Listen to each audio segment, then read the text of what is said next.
Good evening and welcome back to another episode of The Longing, where today we are going to be continuing to read the last chapter that we did not quite finish off last time, and then we will be reversing time a little bit because we are starting to run a smidge low. So, let's begin. I see nothing here but a round thing made of gold, and whoever raises a certain whale, this round thing belongs to him. So, what's all this staring been about?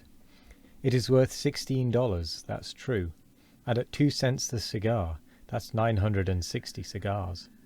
I won't smoke dirty pipes like Stubb, but I like cigars, and here's 960 of them. So here goes Flask aloft to spy 'em out. Shall I call that wise or foolish, now? If it be really wise, it has a foolish look to it. Yet if it be really foolish, then has it a sort of wise-ish look to it. But, avast, here comes our old Manxman, the old hearse driver. He must have been. That is, before he took to the sea. He luffs up before the doubloon, holloa, and goes around on the other side of the mast. Why, there's a horseshoe nailed on that side, and now he's back again. What does that mean? Hark, he's muttering.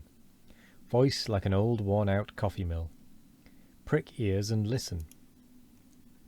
If the white whale be raised, it must be in a month and a day, when the sun stands in some one of these signs. I've studied signs, and know their marks. They were taught to me 20 years ago, by the old witch in Copenhagen. Now, in what sign will the sun then be? The horseshoe sign. For there it is, right opposite the gold. And what's the horseshoe sign? The lion is the horseshoe sign, the roaring and devouring lion. Ship, old ship, my old head shakes to think of thee. There's another rendering now, but still one text. All sorts of men in one kind of world, you see. Dodge again, here comes Queequeg, all tattooing, looks like the signs of the zodiac himself. What says the cannibal? As I live, he's comparing notes, looking at his thigh bone. Thinks the sun is in the thigh or in the calf, or in the bowels, I suppose, as the old women talk, surgeon's astronomy, in the back country. And by Jove, he's found something there in the vicinity of his thigh. I guess it's Sagittarius, or the Archer. No, he don't know what to make of the doubloon. He takes it for an old button of some king's trousers. But aside again, here comes that ghost devil, Fadala, tail coiled out of sight as usual, oakum in the toes of his pumps as usual. What does he say with that look of his? Ah, only makes a sign to the sign and bows himself. There is a sun on the coin. Fire worshipper, depend upon it. Ho, more and more. This way comes Pip, poor boy. Would he had died, or I? He's half horrible to me. He too has been watching all of these interpreters, myself included, and look now, he comes to read with that unearthly idiot face. Stand away again and hear him. Hark. I look, you look, he looks, we look, ye look, they look. Upon my soul, he's been studying Murray's grammar, improving his mind, poor fellow. But what's that he says now? Hist. I look, you look, he looks. We look, ye look, they look. Why, he's getting it by heart. Hist again. I look, you look, he looks. We look, ye look, they look. Well, that's funny. And I, you and he, and we, ye and they, are all bats, and I'm a crow. Especially when I stand atop of this pine tree here. Caw, caw, caw, caw, caw, caw. Ain't I a crow? And where's the scarecrow? There he stands, 2 bones stuck into a pair of old trousers, and 2 more poked into the sleeves of an old jacket. Wonder if he means me. Complimentary, poor lad. I could go hang myself. Anyway, for the present I'll quit Pip's vicinity.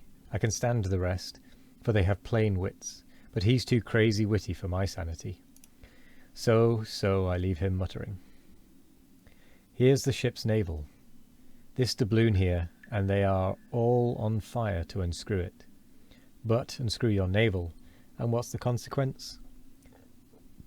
Then again, if it stays here, that is ugly too, for when aught's nailed to the mast, it's a sign that things grow desperate.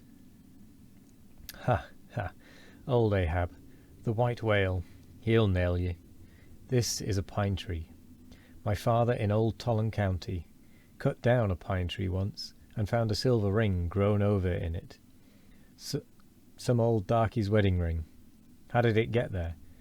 And so they'll say in the resurrection, when they come to fish up this old mast, and find a doubloon lodged in it, with bedded oysters for the shaggy bark. Oh, the gold, the precious, precious gold. The green miser'll hoard ye soon. Hish, hish. God goes among the world's blackberrying. Cook, ho cook, and cookers. Jenny, hey, hey, hey, hey, hey, Jenny, Jenny. And get ye hoe cake done. And with that, we'll leave the chapter there because this next chapter is a particularly long one. Oops, I've accidentally grabbed some moss. So we're going to go ahead and rewind some time. And in order to do that, we need to allow time to be rewound.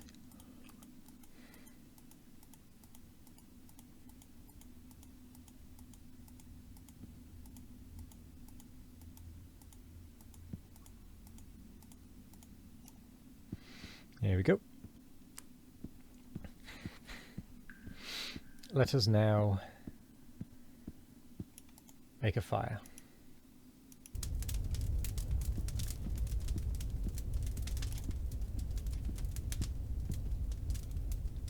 And now to read Thus Spoke Zarathustra backwards at an incredibly fast rate,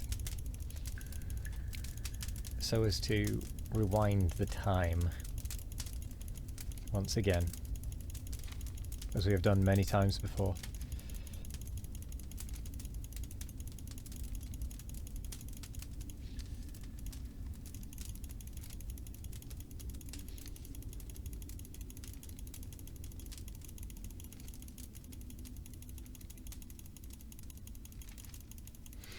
And I've no doubt we'll do many times again in the 130 days we still have remaining.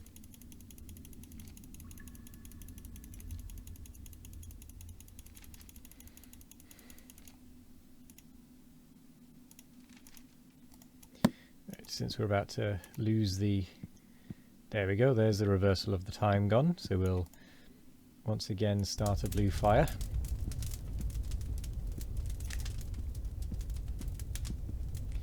And once again, we shall reverse time.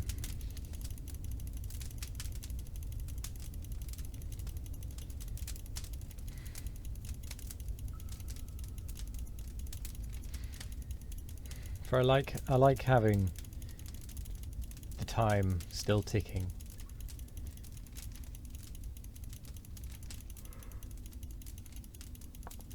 I have a few doubts that if we got to 0, we could still continue to play the game, and it wouldn't affect anything really. But I like having the time there.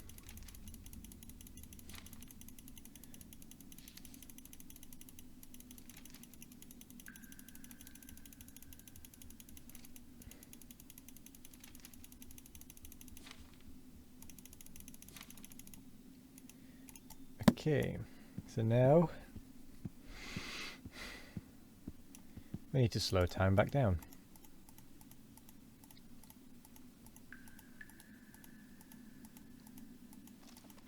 Otherwise we'll run out of this time within a day or two, which we wouldn't want. Oops, oh damn it.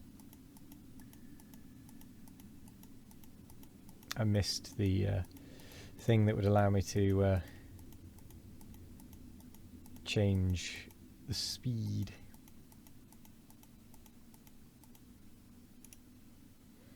slow and steady. So, with that done, I'm going to say thank you very much for joining me. I hope you all have a wonderful morning, evening, afternoon or night, no matter what time of day it is. I hope you all have a wonderful one of it, and as always, we will be back tomorrow for more of The Longing. Goodbye.